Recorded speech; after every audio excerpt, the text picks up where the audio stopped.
నమస్తే, welcome to four sides TV. ప్రపంచంలోనే అత్యధిక జనాభా సంక్షోభాన్ని ఎదుర్కొంటున్న 7 దేశాల్లో జపాన్ ఒకటి. రోజు రోజుకు అక్కడి జనాభా తగ్గిపోతోంది. గతేడాదితో పోలిస్తే 0.54% మేర తగ్గుదల నమోదైంది.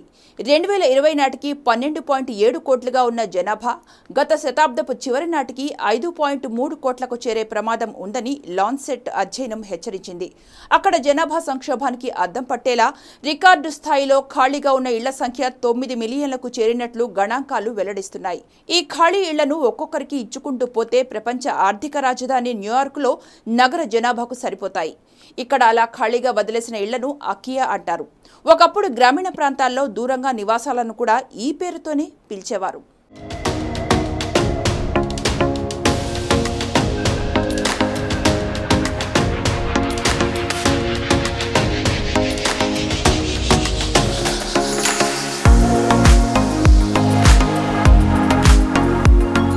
నగరాలైన టోక్యో, క్యోటోల్లో కూడా అకియాలు చాలా వరకు దర్శనమిస్తున్నాయి. ఇప్పుడు ఇదే వారికి ప్రధాన సమస్యగా మారింది. దీనిపై కొండా యూనివర్సిటీ ప్రొఫెసర్ జెఫ్రీ హాల్ మాట్లాడుతూ, ఇది భారీ సంఖ్యలో ఇళ్ల నిర్మాణం వల్ల తలెత్తిన సమస్య కాదని, తగ్గుతున్న జననాల రేటుకు నిదర్శనమని పేర్కొన్నారు.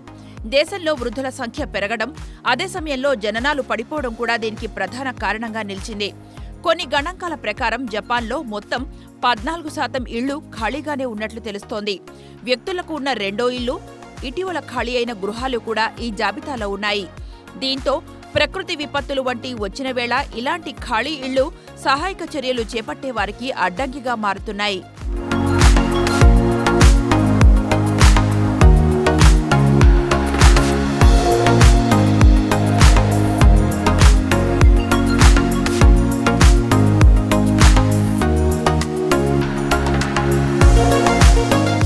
ఎక్కడైనా ప్రజలు తమ ఖాళీ ఇళ్లను తమ వారసులకు ఇస్తూ ఉంటారు.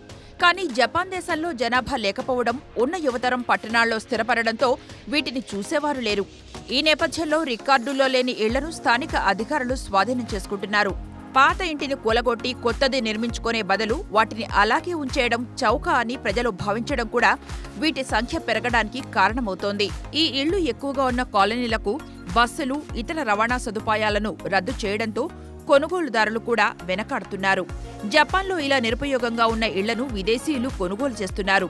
వాటిల్లో మార్పులు చేసి గెస్ట్ హౌస్లా తయారు చేస్తున్నారు. ఇలా చేసిన వాటిని సోషల్ మీడియాలో పోస్ట్ చేస్తుండగా భారీ సంఖ్యలో ఫాలోవర్లు వస్తున్నారు. అయితే ఇలాంటివి కేవలం పరిమిత సంఖ్యలోనే ఉన్నట్లు నిపుణులు చెబుతున్నారు. జపాన్ గ్రామీణ ప్రాంతాల్లో విదేశీయులు నివాసం ఉండటం చాలా క్లిష్టమైన పని అని పేర్కొంటున్నారు. వాస్తవానికి జనావాసం ఉండని ఈ ఇళ్లను కొనుగోలు చేయడం, వాటిని తిరిగి విక్రయించడం దాదాపు అసాధ్యమని స్థిరాస్తి నిపుణులు చెబుతున్నారు. ఇటువంటి సమస్య ఒక్క జపాన్కే పరిమితం కాదని, అమెరికా, కొన్ని ఐరోపా దేశాల్లో కూడా ఇలాగే ఉందంటున్నారు. జపాన్లో 2023లో అంతకుముందు ఏడాది కన్నా జనాభా 8 లక్షలు తగ్గింది.